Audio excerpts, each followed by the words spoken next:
Ito ang GMA Regional TV News.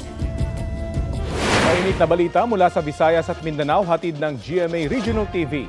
Patay ang isang rider ng ride-hailing app matapos masagi ng isang truck ang kanyang motorsiklo sa Lapu-Lapu, Cebu.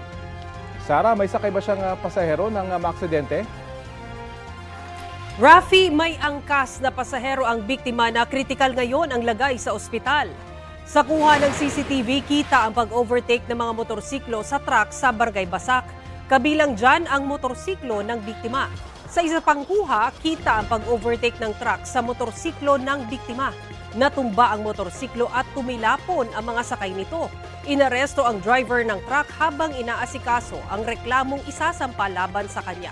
Inamin ng truck driver na hindi niya napansin na natamaan niya ang motorsiklo. Ayon sa pamilya ng biktima, handa silang makipag-ayos sa driver kung sasagutin niya ang gastusin sa pagpapalibing at pagpapagamot sa mga biktima.